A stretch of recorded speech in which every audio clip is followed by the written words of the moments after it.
Yo, what's up everyone? Welcome back. Jamie here today. I'm going to be talking about Saw 2, which was released in 2005, directed by Darren Balsman and written by Lee Whannell. And I gotta say straight up, this is one of my favourite sequels of the series, no doubt. And one of my favourite sequels of all time as well. It just improves on the original so much. We get so much more of John Kramer, who really makes the series. And it's a tie-up between this and Saw 6. I don't know which one I like the most, but I guess we'll get to it when I watch Saw 6. But we're going to talk about Saw 2. Obviously, spoilers for out, you're not seeing it. Definitely recommend watching it. Multiple twists. More than the first one. I don't know if it's as shocking as the first one, no, but still. Let's get into it. It starts with an opening trap like Saws always do. We got the Venus flytrap. Michael's in there, an informant for the police, and he's in there because, you know, he's basically a rat. And what he's got to do, he's got this like helmet was about to close on his head. Jigsaw comes on the tape and he tells him, you know, the key's inside your eyes, so you got to start digging basically. And, you know, I mean, I wouldn't do this, would you? I couldn't, like, dig through my own eye to get a key, so I don't blame the guy. He's got 60 seconds to do it, but of course he can't do it. So the thing goes straight through his face, the spikes just impale his head, and he's dead.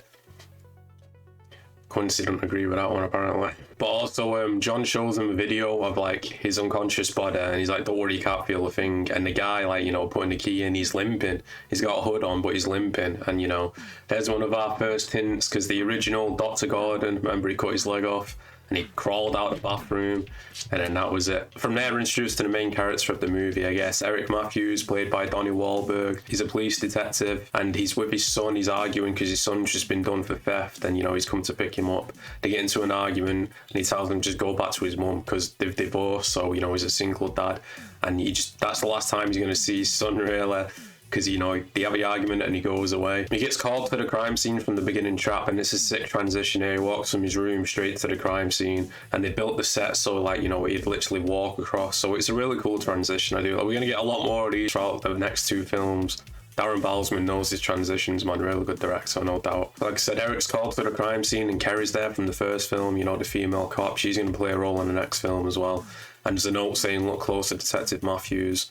So later on, like throughout the night, he remembers the logo from the helmet, Winston Steele, I think, and he remembers, like, you know, the building. Now, obviously, like, you'd think, oh, this seems kind of easy, but John's setting all this up. He wants him to come find him. So they organise, like, a raid to go to the building. They're introduced to Rigg. Daniel Rigg, Eric's mate, he works for the police as well. Like, again, like Kerry, he's going to play an important role later on. But they arrive at the place, and the place is booby-trapped. Like, some police go in, they get their legs broken, they get electrocuted. John's upstairs just eating cereal. Billy comes out laughing. They get electrocuted, like I said. And eventually they go up and they find John there. And obviously, you know, he's dying of cancer. So he's got all his equipment around. He's inside like a chair. He's hooked up to an IV. You know, he's not really a threat. They've got all these guns on it. And they're about to arrest him. But he's like, I think you should go and check this other room before you do that. They walk in and they find all these monitors. And there's basically a game going on with 7 people. The nerve gas house. So they're all on there, and Eric notices that his son Daniel's a part of it inside the corner. So obviously this pisses him off. He goes up to John, and John tells him he wants to play a game.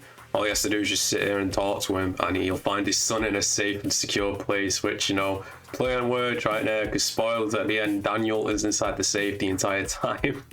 So his son is literally sat right next to him and he doesn't even know it. Some iconic quotes there. He tells him, oh yes, there will be blood. Eric tries phoning Daniel to make sure, and John's replaced his voice message. He's like, Daniel can't come to the phone right now. So that pretty much confirms it. Oh yeah, he's got my son all right. The people inside the house start waking up, and it's revealed that Amanda from the first film is a part of this as well. And she finds a tape, and John tells them about the gas that's going throughout the house. They got 2 hours to live. There's like antidotes hidden throughout the house, and there's also a safe inside this room, and they all possess the combination to the safe. And the numbers can be found over the rainbow. So there's a little hint right there, which will come back into play later on. They also find a note on the floor saying don't use this key on the door. So one of them tries doing it, and of course they get shot right through the eye by a gun on the other side. The note tried warning them, but yet they still did it. We go back to John and Eric, and they're talking, and like Eric's saying like, oh, you want to be called Jigsaw? He's like, oh, it's the press who called me, I never claimed it. And he talks about how he cuts the jigsaw piece from his victims to represent like they're missing a piece of the puzzle. And from there he's like, can you kindly get me a glass of water? And he like slowly shakes the cup. It's mind games. That's what he's playing with Eric. So Eric, you know, eventually gives him the glass of water, which is nice because he's a dying man. He needs his water. They go downstairs and they find a note, and it's like, what the fuck's an Obet? And he's like, Obet, it's my name. And it's revealed this character's helped John kidnap some of the people in it. and there's 2 antidotes inside the furnace, and Xavier, the big guy, basically forces him to go in because they're all going mad like, what, you helped him? And one girl remembers like, oh yeah, you kidnapped me and put me here. So John, like, even like the first one, he had Zep helping him. He always says that he has these little helpers here and there, but not really apprentices, but still. He forces him in there, and he's like, oh, when you're in hell, only the devil can help you out. And there's like a little devil thing with a sprinkler where he's got to go and turn, but of course the fire comes on, and he burns alive and ends up not getting any of the antidotes out. Back to John and Eric, and John asks him what's the cure for cancer, and he's like, I know it's not, you know, torturing people for your own sick pleasure. And John's like, I never murdered anyone. And the dynamic between these two is so good. It's like, well, putting a gun to someone's head and forcing them to pull a trigger, that's still killing someone. And I love this chemistry, man. Tobin Bell and Donnie Wahlberg and the characters, it's so good. It really is. This is what the first one was missing, like John in his element, just messing with Eric like the whole time. His son's just had the safe the entire time. He's just playing mind games with him because he knows his history. Like, Eric's like a bad cop. He's like, you know, planted evidence and like assaulted people and stuff. So it's so good, man. I love this shit. He also talks about finding out about cancer and how his time's limited, and we see him walking into Lawrence Gordon's office, which, you know, we'll get quite a few hints towards Gordon throughout the series. And he also talks about how he tried killing himself, but he survived, and that's what started his work, because his body could survive that. He like car crashed, like he had like a thing impaled, he pulled it out and everything. So it's like, you know, that's where I wanted to start testing the human body. From there we go to one of the worst traps in terms of like how it is for me, the needle pit, because I hate needles. And this is set up for Xavier because he's a drug dealer, but of course, you know, him being like, oh, the tough guy, he picks up Amanda and throws her in instead.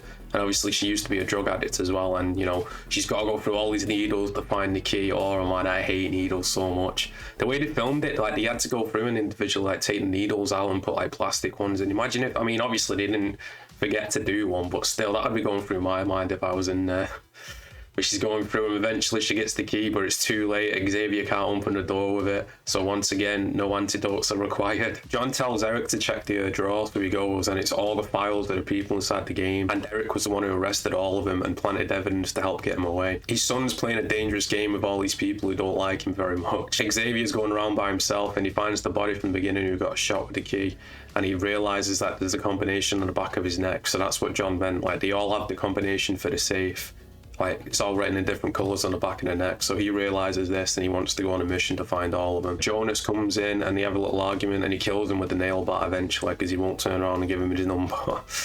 And, you know, it's kind of brutal, straight through the head, straight through the back, so he's got 2 numbers right now. He's going to go and find the rest of them. Wandering through the halls, and they find the X marks the spot, and it's a photo of Daniel and Eric behind the photo, so now it's revealed to them like, oh, he's the son of the guy of the reason why we're in here. So, you know, tension starting to boil there. Also, Laura, one of the girls, she dies from a seizure because, you know, they're starting to cough up blood and they're getting like tired because of the gas going through, and she dies in Amanda's arms. And then, you know, there's like what, 4 of them left at this point, but now there's about to be 3 of them because Addison, one of the other girls, she wanders into this trap. It's like razors, she has to put her arms in for the needle, but it's like all like cutting her arm and she's stuck in there.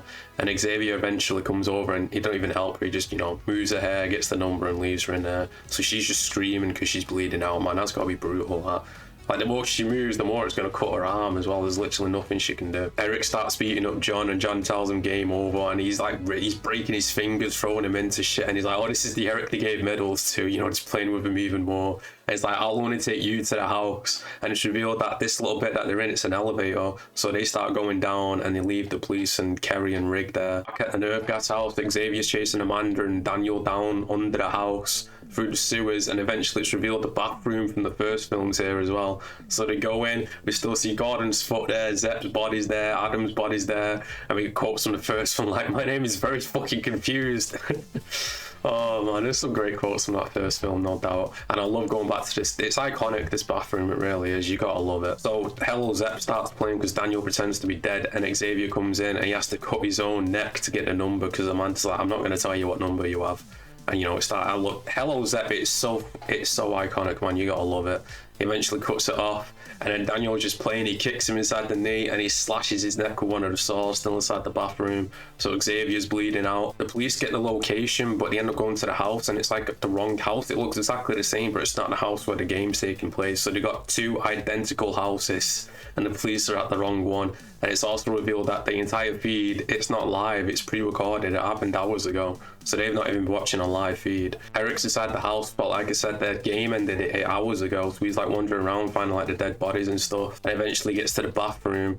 Daniel's not in there, but there's a pig inside the bathroom, and she stabs Eric inside the leg and he passes out. And then from there, back at the place, it's revealed Kerry, like the safe opens, Kerry wanders over there and Daniel's in there the entire time. Like I said, safe and secure place. What a twist, man. What a twist. All Eric had to do is just sit there and listen to John, and his son would have been right there. Eric wakes up chained inside the bathroom, and he finds the tape, and it's Amanda's voice, and then there's the big twist. Amanda is an apprentice of John, and you know, she went underneath his wing after the first film. And this is some good stuff here, man. You gotta love the quotes by Amanda. She's like, what's the cure for cancer? Immortality, and you're my first test subject, and stuff like that. And this is just it, man. Hello Zeppelin again, you gotta love it. And then she appears and she slams the door, game over, while he's screaming, you fucking bitch. And then the film ends with John like sat inside the car slowly smiling as it zooms out. I love this, man. This is one of the favorite sequels of all time. I'm gonna give Saw 2 a 9 out of 10.